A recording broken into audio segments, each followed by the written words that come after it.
Welcome to the Healing for Male Survivors podcast. This is a podcast for male survivors of sexual abuse and assault, whether as a child or as an adult.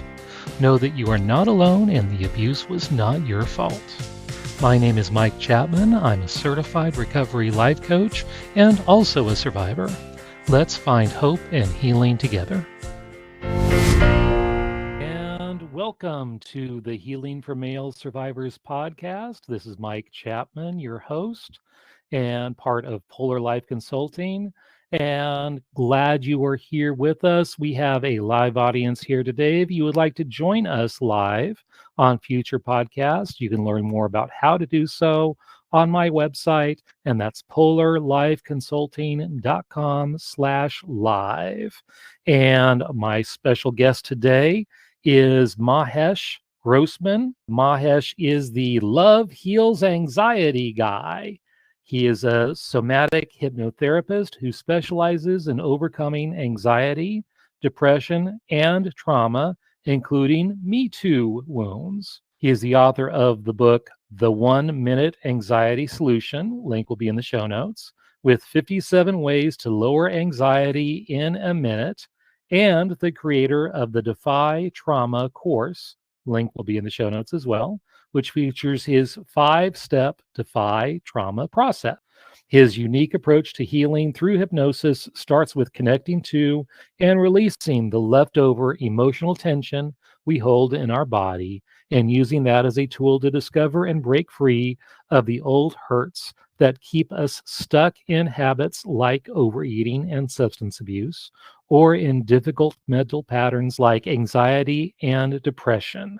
And Mahesh is also a survivor of abuse, and he's here to tell his story and share more about what he does to help other survivors. And we will start like we do most episodes with 4 questions. Now it's time for 4 questions, that part of the podcast when we get to know our guest a bit better by asking a few questions. Let's go. So, Mahesh, what is your favorite food memory? In Lima, Peru, I got a dessert that was a chocolate guava pie.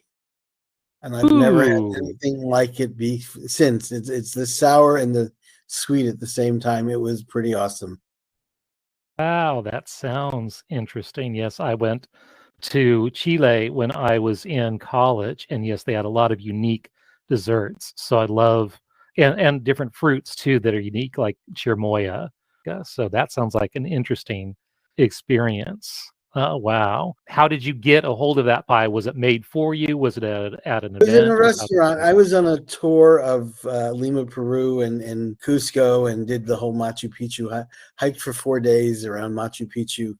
A bunch of us skipped out on what the tour was doing and snuck out and went to this restaurant, had this very nice fish meal. I don't remember what it was, but I'll never forget the chocolate guava pie.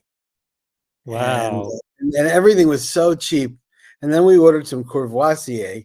And because that was imported, that was $25, but the rest of the meal, including dessert, was only $14. Wow, that's impressive. That's nice. Okay, so what is your favorite Christmas or holiday memory? The first year that we had a fireplace in my house, we built a fireplace. We were Jewish, and my mother got Christmas stockings for all of us. Just because she felt like we had a fireplace, we needed Christmas stockings. Sounds logical.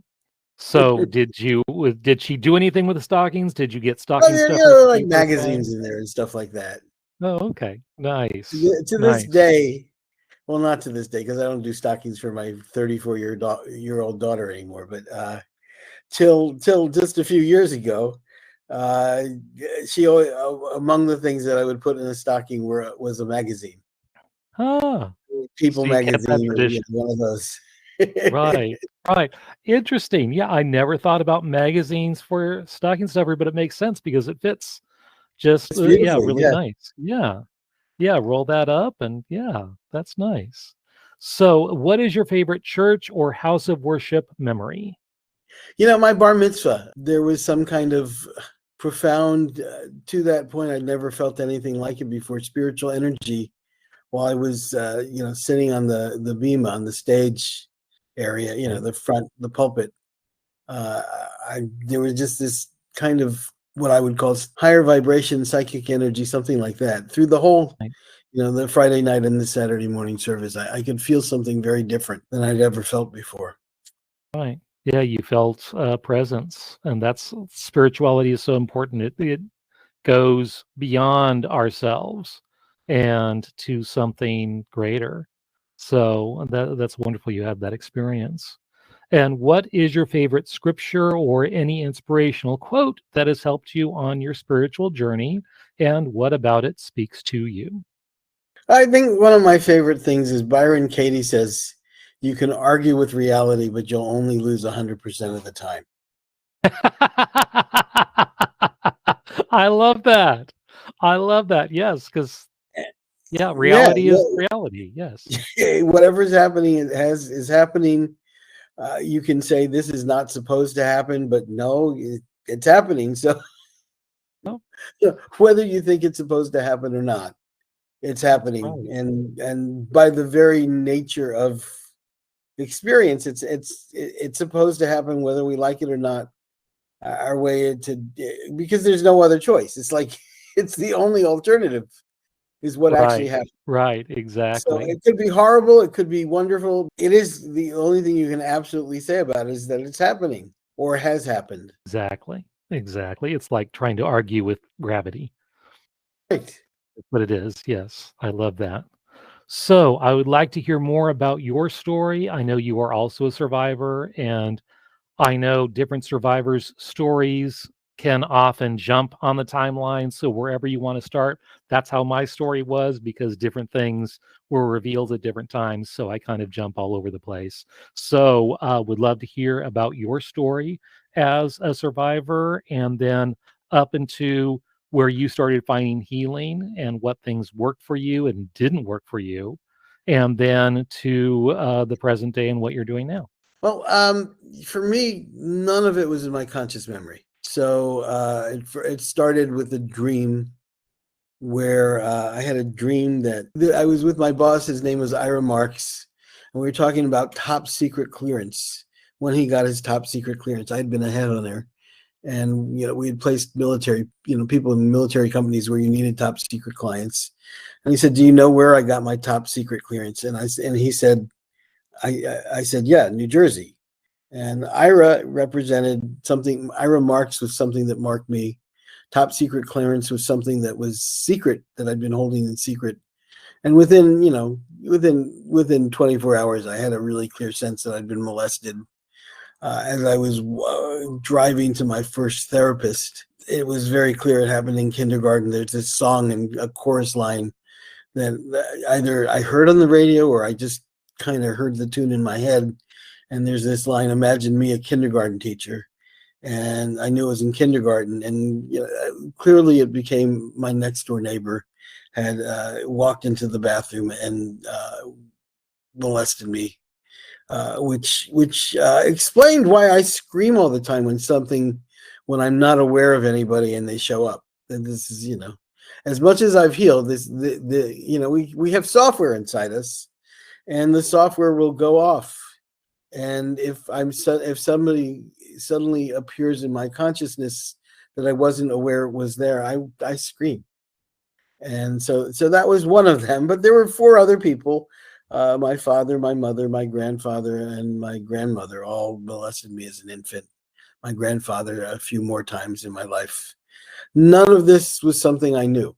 This was all a shock to me. I discovered my grandfather after my ex-wife had been molested by her father, and she found out when he apologized to her, and had no idea till that point. We talked about it for literally 17 years before I found out. And every time I talked to her about that, I would see my grandfather, and I'd ask myself, did my grandfather molest me? And I kept getting a no until one day in 2012, my ex-wife was a psychic, and I just did ask her why I was staying up at night, and she said, "Well, you don't want to your dead mother's has a message for you that you don't want to hear. And I instantaneously knew that my grandfather had molested me as an infant.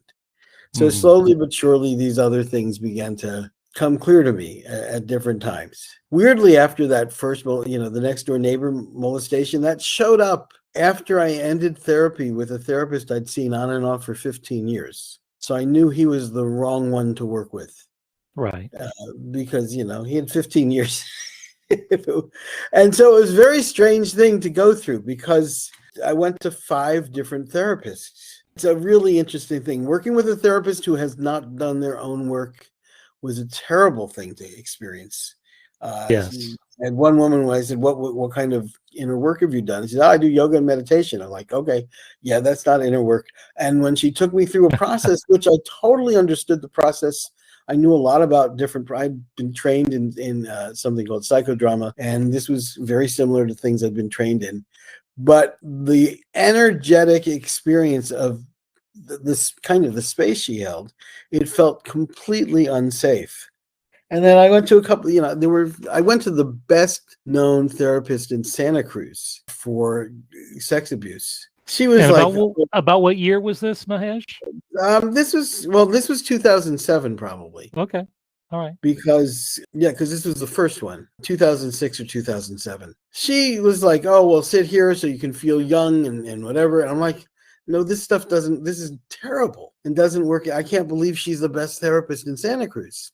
For supposedly the best. So I eventually wound up going with this guy who had some training in kind of the same approach that my ex-therapist had, which was Hakomi, which is a kind of a you connect your mind and your body. Because I had already done so much work and so many other things, all we did at that point was I kind of walked myself through the session and he just watched.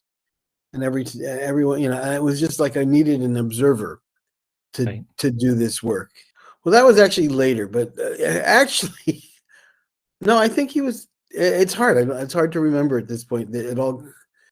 At some point, I needed the observer, and I worked with him.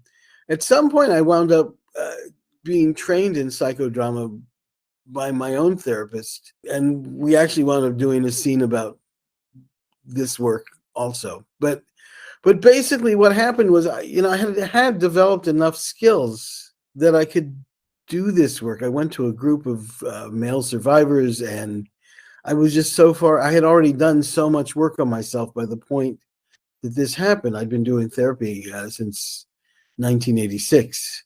So this was already, 21 years later.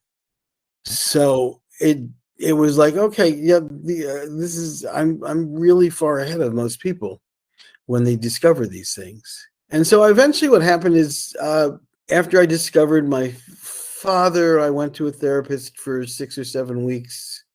After I discovered my mother, I went to a therapist for 6 or 7 weeks. But I kept finding that the way I already knew how to work, which I later developed into kind of my 5-step defied trauma process, that all they were doing was watching me. And it wasn't, I didn't need anything else. I had one therapist who said, well, when after discovering my mother, which was a really big deal. With my mother, I sat on the couch for hours every day and kind of got hooked on a hookup app. Was like the only relief I had was the hookup app. I would spend hours trying to allow these feelings to come through. It would work, but it wasn't moving me through it, and it was right. And so. So did you stay on that app, or did you actually go and meet some of these people from the app, or was it just I met people from the app. I'm a card-carrying sex addict. Okay. And I'll tell you something. That is, we think addictions are terrible and stuff like that, but the truth is that probably helped me at that particular time. The emotions I was dealing with were, if you understand music, this will make sense. I was totally comfortable with everything in the bass clef, and I was totally comfortable with everything in the treble clef, except when you got, sometimes there's notes that are like they're like notes with Right. lines through them, like 3 and 4. These are like super high pitched Right. kind of notes and emotions, and it was really, really awful. It was just really hard. It wasn't something I was comfortable with. Right. So, Right, but like you say, I know sexual addictions, and they talk about it with husband material, the group I'm with as well, that whatever the addiction is, they work with when working with porn addiction, and it's what you needed at the time to get through, and and honor that. It's like it helped you get through to the next step until you could find something where you could get a greater level of healing where you didn't need it anymore.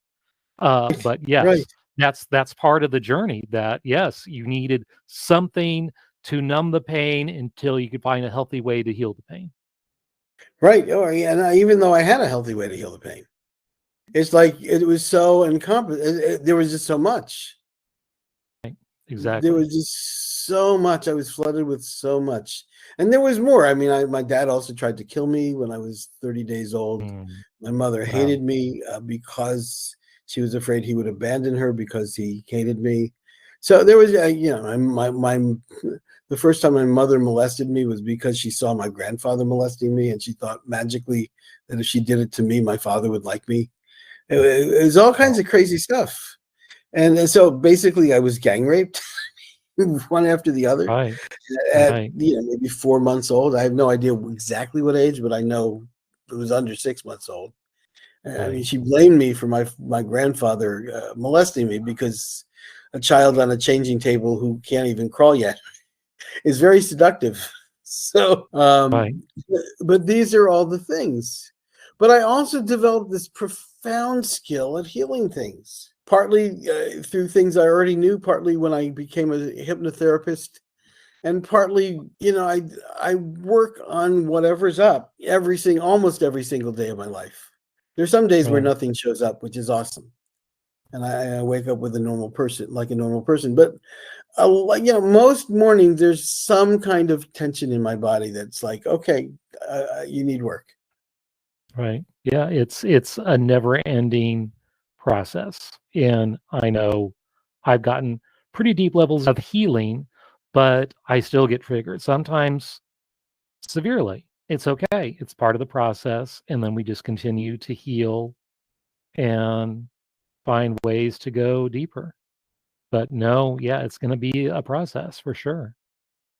Being triggered is, in my mind, actually a good thing. Yes. When you're triggered, you're about to heal something. Please note, during the following segment, Mahesh takes me through a few exercises which resulted in long periods of silence to show you how long the process actually takes. Instead of removing the long periods of silence, I fill in the silence with soft instrumental music, though the music was not actually present for the actual exercise.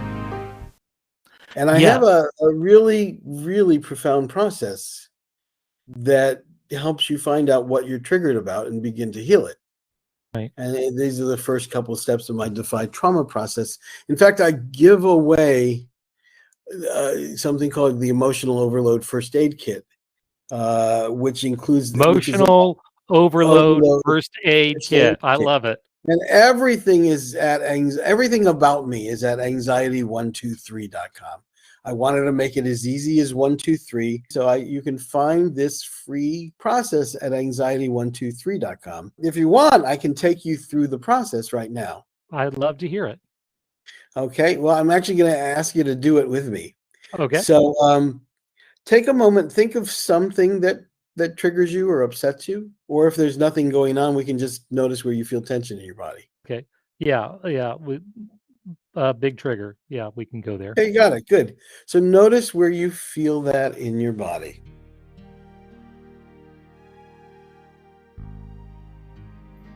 And Okay. let me know when you notice and where you feel it. Yeah, it's,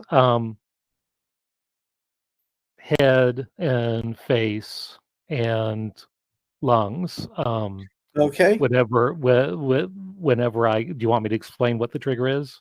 No, no, Or no. We're okay. gonna Oh. we're gonna what we're gonna do is find the source of the trigger. Oh, well, that one I already know the source of the trigger, Okay, so well, maybe what is that it? won't help. Oh, What's that, if I get water up the nose, I it's horribly triggering, and has and that's since probably childhood. there was something that happened to you in the past, Oh, yeah, yeah, specifically that. and, well, my father, when he abused me, it was a forced oral sex, and I had history of sinus issues, so I literally couldn't breathe. So the fact when, I think it was, like, 5 at swimming lessons, and they dunked my head underwater and the water rushed in, freaked out, had a Oh, horrible right. triggering Of thing. course. Right. Of course. Yeah. So, But even still, it's like I have to, like, really psych myself out to, like, get my head underwater. I mean, I take showers and everything. I've gotta be ready for it, or, if I wear nose plugs or whatever, then I'm okay. But, yeah, it's really, really strong even still. give me a second because I've got some ideas as to what to do next, but I'm deciding Okay. which one. So, I mean, I can. So I'm an empath, so I can feel kind of the tension in your chest a little Yes. bit, but there are Yes. tears coming with this too. It's like Yes. yeah. So I feel the tears, and I'm deciding there's two different ways to go. One is to just kind of move the energy out. The other is to talk to your inner dad, which we yeah. Well, let's do that. So just you may not want to picture your dad because he's Right. pretty awful. Right. But But I do have some positive, father yeah, yeah, figures. well, okay, but let's see what happens. I mean, Okay. so the dad that you would talk to when I work with people, here's the thing: these people that hurt us don't exist anymore, right? Even if your dad's alive, your dad at the age you were when you were 5 is long gone because you're well over 5 and has had even the cells, that you get a whole new body every 7 to 9 years. Right. So even he's had like multiple bodies Right. since then. But where he does live is inside you as a part of your mind. And that's where he's still hurting you from that period.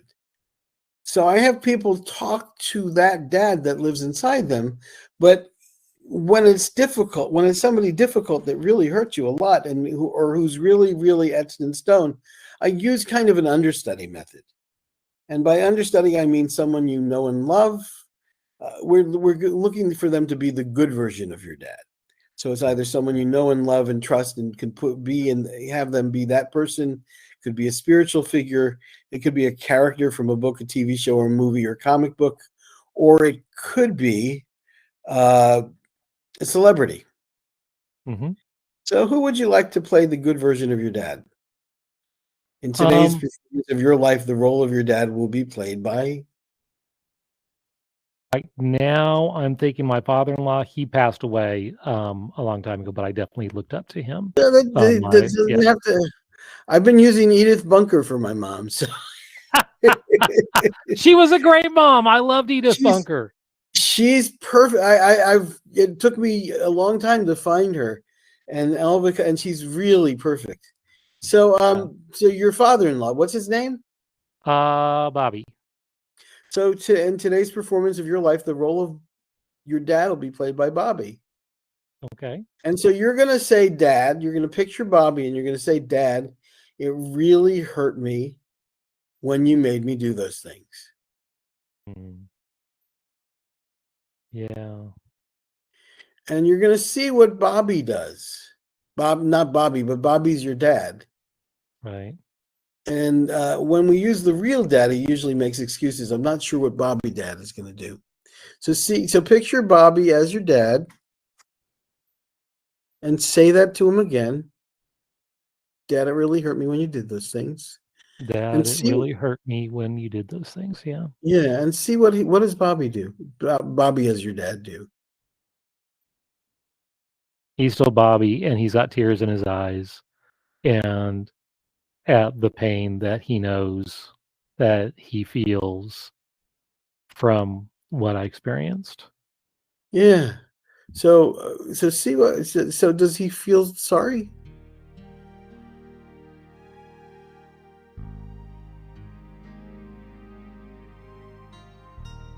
Yes, my father, yes. Yes, he is sorry for what happened, Yeah. So and let it him hurt say, "I'm him. sorry. I love you. You're a great kid. I never should have done that, and I'll never do that again." Yeah.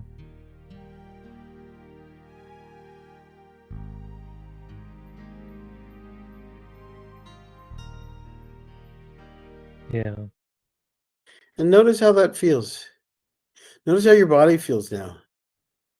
You mentioned your face and your nose and your lungs. Does that feel the same, worse, or better? Oh, better for sure. Yeah. Yeah, Yeah. like a little wave of calmness. Yeah. Yeah. And so what this does is all of our trauma that we're not being traumatized in any given moment. Right. We are just having an experience from the past that we haven't processed yet. So that's only existing within us. So the goal is to heal in several different ways. One is to heal is to just connect to whatever the original cause is, which you did, which you already knew intellectually. Sometimes you don't. One is to release the emotions on an energetic level. I do this through simple visualizations, and I could have taken you through a path where you unzip that part of your body and you saw what was inside, and maybe you'd see snakes, or maybe you'd see rocks, or maybe you'd see sludge, and we take that out. And that's one way of doing it. But the most conscious way of doing it is to work with kind of the part of you that has beliefs that are connected to the experience. It's still where your dad is still kind of ready to do that at any given moment. Right. And so that's where I work in kind of a deeper way. And what we do when I work with people is I just have them go back and forth to their, you keep going to your body and you notice where there's tension. And what we're trying to do is relieve the beliefs, the leftover inner conflicts, the leftover emotions, and release them. And that's how you heal from virtually any kind of trauma, but in particular, trauma that's sexual abuse related. This works really, really well. Sometimes we'll use different imagery depending on what goes on, and sometimes there's little blocks. The other thing that happens is we squash a part of ourselves when these things happen. In order to stay safe, we push down on some part. Right. And Yeah. I attended one workshop, they call it we smallify ourselves to make yeah, and, ourselves and keep sometimes ourselves we just safe.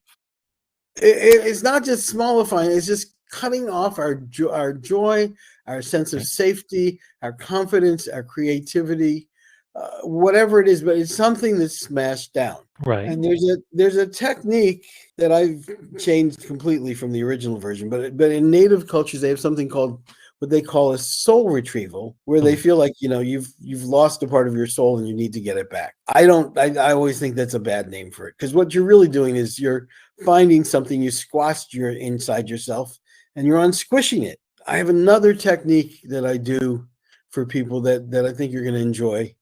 Are you willing to do it? It's very simple. Sure. Okay, great. So just picture yourself in a library. Okay. Oh, I love libraries. Yeah. Yeah, it's Actually, funny. it's funny you said that. That was like one of my safe refuges. Oh, I that's could terrific. ride my That's bike terrific. to the library. It was very safe, and that's how my mother gave me my first sex ed lesson. It's like, tell me about the birds and bees. Go to the library, get a book.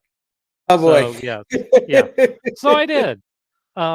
They were really nice about it. Oh yeah, card catalog, there it is. Okay, that's like all That's right. great. So Yeah, yeah, yeah. okay. So So it's library, funny. I had a okay, client. I used to ask people for a beautiful place, and mostly people mountains and beaches and beach, desert right? and gardens, and her place was the library. And I was like, oh, Oh, this is so much easier because everybody can see a library instantaneously, right, and I know what they're thinking.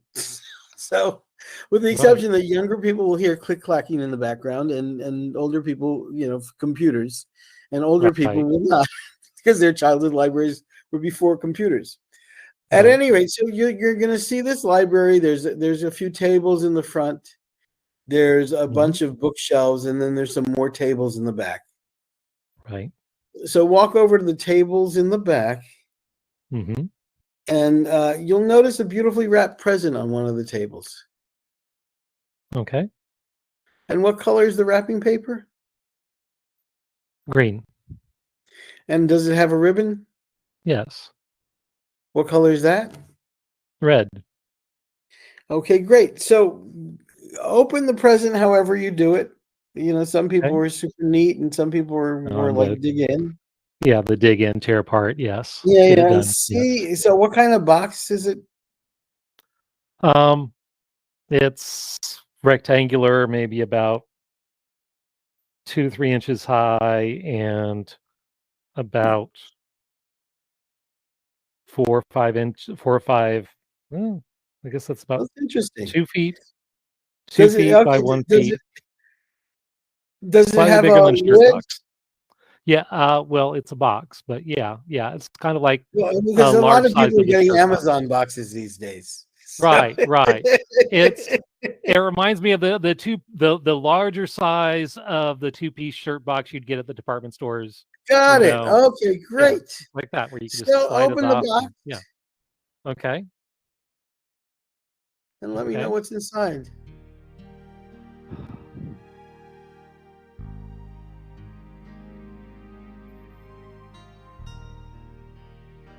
Is there tissue paper?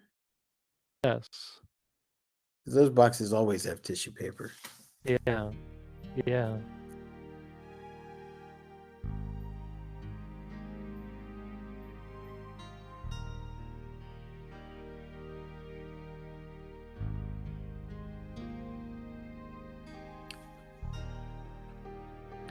Do you see something inside? Notice how it feels when you put your fingers in.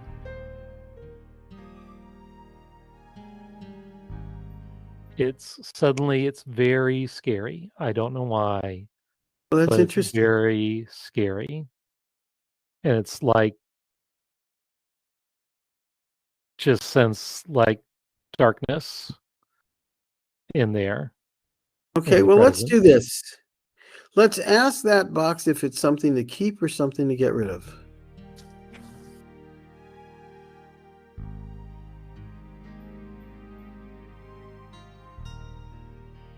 Is the box holding something to keep or something to get rid of? Ask it.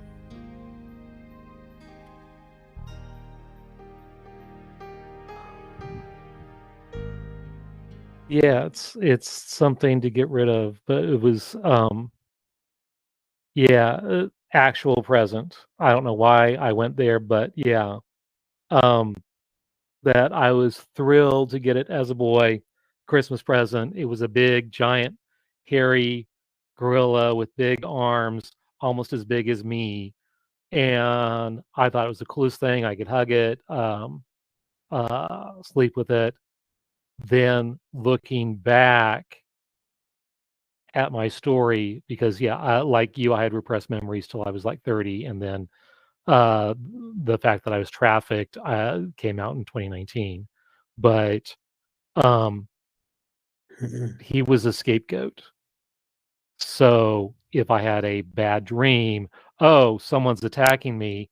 Oh no, that's Yeah, just your let's get rid of gorilla. them. Yeah, That's let's just get your rid of them. gorilla. So yeah, and that's just probably last couple years I put that together.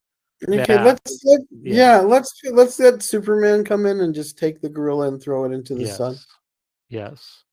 Normally, And he's so it's big, but interesting that it was Christmas colors. It was a Christmas present, and the yeah, wrapping yeah, paper was yeah. Christmas colors.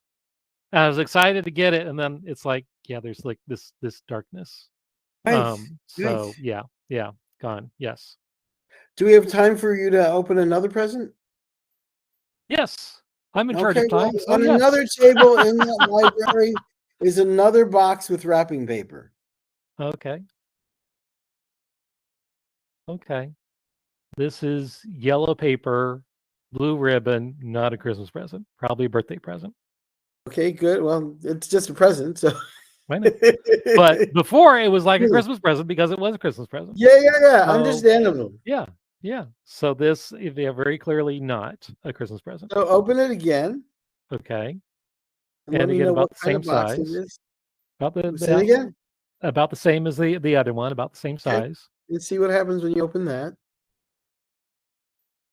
Okay, tearing through it. Yeah.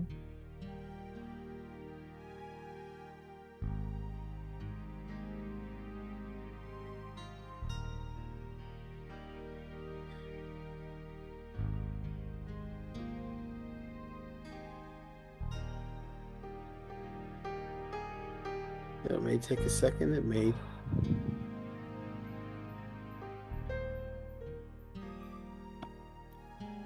Okay. Yeah, it's a microphone, like one of those big radio Beautiful. microphone So ask the microphone if it's something to keep or something to get rid of.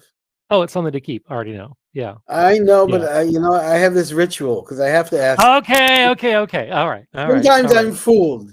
Sometimes Yes, I'm okay. shocked that it's something to get rid of. So Okay. something to keep. Ask the microphone what it represents. Yeah. Something to keep, and yes, a way to encourage me to share my story, to have a Yeah. platform like this podcast, and continue to share with and for other survivors. Yeah, and I would And just say it yeah, represents expression to begin with, yeah, right? Because yeah, all of this is expression. It's not as usually these right. things are not as specific as that And because there's this learning, part. It's what was squashed inside you as a kid. right, finding my voice. That Yes, is allowing what your the voice. Yes, yes, that's the big picture is finding my voice. And I know most people when they hear the recordings of themselves, they hate their voice, and that was always me. Hated the sound of my own voice. Now, as I started to share my story, I love my voice. I love hearing great. my voice, especially when I'm sharing my truth. So, So um, ask the yeah, microphone if it's willing to become a part of you, yes, and ask yourself if you're willing to allow the microphone to become a part of you. yes. Great, and then just put it in your body Mm, and notice if you feel a sensation from that. yeah. Great. What kind of sensation do you feel since we're doing this with an audience? Um, when I've got in my head basically like a giant blackberry, and it's when my own PTSD therapist does any of these things, and we kind of any of your learnings you put in, and it's like this little store warehouse in each of the little containers of the berry or a new thing that I'm learning. So yes, the microphone went right into there, Okay, into that but so capsule this in my mind. is very important that it's a sensation kind of thing. So maybe put it in your chest. Well, no, and it's there, so I know it's there. But yeah, I Okay. felt it in my Okay. chest. Tell me about the feeling that you have. The sensation. Is there a sensation? Is it warm? Is it um It's like my lungs when you're really congested or having an attack and you take an inhaler and that opens up your lungs and expands your so it feels lungs. like that. That's awesome. So Yeah, it's kind of an opening sensation. right. Yes. So let Yeah. that feeling spread through your whole body. Okay.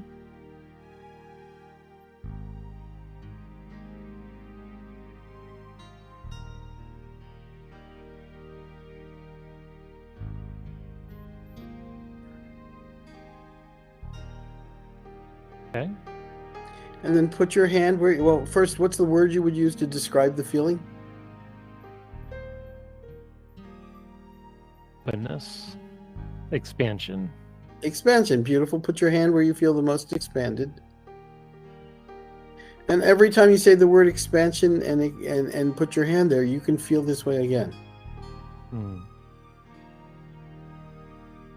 And you just, it's something to practice first thing in the morning, or when you wake up, when you go to bed, before each meal.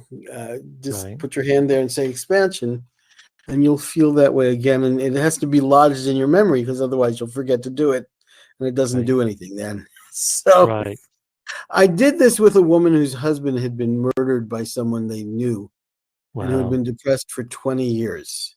Wow. And what she got was rubies. And I had her ask the Interesting. rubies what they needed from her in order to stay with her forever. And she said she needs to allow love in. And I said, "Are you willing to do that?" And she said, "No." I said, "Great. I love no." So I took her through the steps because no means you're going to break through some kind of resistance. Yeah. Yeah. So when we did that, she got to the point where she was willing to allow love in. She looked very peaceful at the end of the session, nothing different from any of my other sessions. The next week, she came back in, and after weeks of coming to me in a gray sweatshirt and a gray sweaty, sweat top and a gray sweat outfit, suddenly she was wearing a pink top and brand new blue jeans. I was like, "Oh, this is really different," and I realized, oh, she probably wears this gray sweatsuit everywhere she goes, 7 days a week, every day. And suddenly she's wearing this colorful outfit. Then she said to me, I had dinner with my son, who was 29. He didn't recognize me. She had been depressed for 20 years. Wow. And for the first time since he was 9 years old, she was a normal, relatively happy person when she had dinner. And the depression left all Wow. through this one exercise. I mean, we'd done other things through sessions, things like that, but this was kind of the turning point. Right. And Fascinating. so these are a few of the steps of the Defy Trauma process I put together. And Excellent. it works incredibly fast. As you can see, you had a Right. fairly big shift, it seems like. Right. Yes. Now, I want to remind our audience members, if you want to ask Mahesh a question, go ahead and put that into the Q&A, and we can be as anonymous as you would like. We will only state your name if you manually put that in with your question. No questions yet. So I know this is part of your practice. What other things have you tried? Have you been successful? I know you mentioned several things that have not worked in the past and what you're currently using. What has been effective for your own healing? Because I know you don't necessarily see yourself as a therapist. You probably go to someone else. No, I So don't. No, you you get don't. to a point, absolutely, it stops working. Other people can't do what I can do.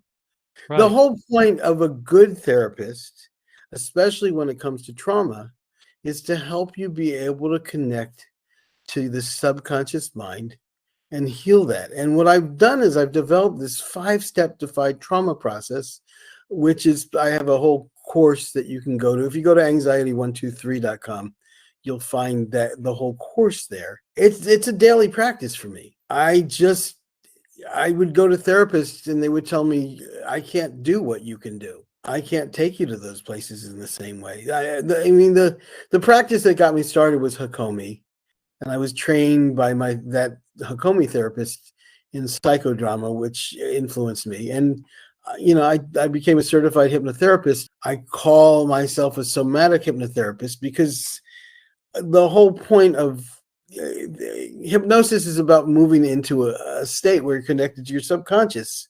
And what I found is the fastest way to get someone to connect to their subconscious mind is to have them notice where they feel things in their body. Right. And if that doesn't work, I have more traditional hypnosis things, but yeah, it works about 90% of the time. So, but no, It's I don't, interesting. I don't look at because my subconscious is giving me all these answers and all these Right. techniques. There are more techniques that come. And when I work with clients, sometimes new techniques show up because the Right. client subconscious mind does something. I'm like, oh, that's usable. Right. Yeah, it's interesting. I know my own therapist, he had several different kind of somatic therapies that he has used with me as well. A lot of the same techniques that you described today, he has used. And then, yeah, you're connecting to your subconscious, you're visualizing things. And all of these techniques, and a lot of them are newer techniques, but it's kind of very, very similar, very parallel methods in a lot of Right, these right, yeah. modern methods. It's all coming down to getting in touch with your subconscious. And I like the concept of neuroplasticity, retraining your brain, forming new synapses, and helping it respond in new ways, especially for a traumatized mind that Yeah, experienced that and, trauma, to and retrain it. and for me, that's so scientific. I'm not a very scientific person. So I talk about what we do is we take the things that are etched in stone in your brain Right. and we erase them. Yep. And so that they That's no longer. neuroplasticity. That's exactly what that Right, is. right. But yeah, I don't like 4-syllable, 5-syllable words. I was a ghostwriter for many, many years, so I have learned to take difficult concepts and make them as simple as possible, because just learning the thing is the weight is so heavy of just lifting kind of the understanding of the process. So, but yeah, it is neuroplasticity, but I don't know what what I mean? It's like I can read about neuroplasticity, but I don't understand what's real. Just because you tell me it's synapses and whatever, I don't get it. So it's like, It's basically our mind is clay, and it's not etched in stone, and you can reshape yeah, it, reform yeah. it, and So like what? Play-Doh, and yeah, Right. So I'm erasing what's in the Play-Doh. yeah, exactly, exactly. And Yeah. so those are the kinds of things. One thing that I do that I've added in over the years that I found really, really helpful and unusual, that I don't see a lot of in most therapies, is there's something called epigenetic psychology, which you may have Okay. heard of. It means that your parents and your grandparents' trauma is passed along through the sperm and the egg. Oh, yes. So all these people who abused us uh, had their own trauma that they were acting out. Plus, Right, when we interact with people, we pick up their stuff. I mean, right. my dad was molested as an infant by his father way more than anyone molested me, because his father had like constant access. In fact, I feel like the reason he molested me was to get rid of the energy he was carrying. He Mhm. didn't. I mean, this was not conscious. Right. This was, just secret software that was running for him. So one of the things I like to do with people, often in my first session, is to have them get rid of the stuff that doesn't belong to them. And so I have this technique, and if you want to try it, it's super fast. You can picture your dad, or you can use if your dad is uncomfortable, you can use Bobby, your Okay. father-in-law. Have him Okay. hold a giant red magnet with silver tips at the end, Okay. Yeah. Yep. and Just just like let them. Wile E. Coyote. Yeah. Oh, I didn't know he had magnets. Oh, yeah. Yeah. Acme brand. Yes, of Oh, course. cool. Well, that's great. You're the first one to mention it after years of doing this. No Roadrunner fans in my client base. I guess not. So let the magnet just pull something out of you. And it could be that you'll get a visual image. It could be that it's more of an energetic thing. But if it's visual, if it's like crap or magnetic filings, or one woman had daggers, um, then if the magnet fills up, just have him toss it into the sun, and a new one, a clean one, will magically appear. If it's energy, or if it's just a kind of a sense of a knowing of something coming out, then you can then you have forever with that magnet. It's never going to get full. Right. Well, it might, who knows. But it Yeah. probably won't. Never happened Yeah. so far. So is Nothing. something coming out? Yeah, nothing specific, but yeah, like shards of darkness, kind of representing Good, good, trauma good. in So, general, yeah, being so if taken they out. fill up, if the magnet fills up, have them toss it in the sun. But you can let it Mm. keep going until there is no more, Hmm. Yeah. or until you can't take it anymore. Until you're like, Right. it's all right, this is enough. Right. But that's how that works. And what I have people do is, work with all their grandparents, their parents, and if they had step parents, to include those. Right. Sometimes siblings are important, sometimes they're not. But what happens is people feel significantly more relaxed and different because they're not carrying other people's stuff. Right. I mean, it's not a one and done thing. You can do it again other times. Right. But sometimes you sit there and you're feeling angry or hurt or scared. And a question I have people ask is, does this belong to me or someone else? And sometimes they get a real clear answer of someone else. Sometimes they get a real clear answer of me. And sometimes they don't know. And if they don't know, then chances are it belongs to someone else, because we only have the one body. So we don't have a lot of experience determining what's happening in our body that belongs to someone else. Right. Right. Interesting. I do have a question from our audience. This is from Hey. Dan. He says, thanks for your information. I have aphantasia, aphantasia. Yeah, I know it. I got aphantasia. it. Yeah. I know it. Well, I was saying that for my audience. Yeah, So okay. I can't visualize things in pictures. Are you able to do this visualization process with someone like me? So You he's know, someone who can't yeah, visualize. understood. I've had clients like that. So the answer is sometimes yes, sometimes no, depending on the type of the person. But I worked with one woman. I was like shocked at how profoundly. I've worked with a few people with the aphantasia. It's about 5% of people don't see things. First off, you can use other channels, and there's a sense of knowing that happens. So you can know something's happening. You don't have to see it. And Or that's if what he's described as well when I talked to him about this. Yeah.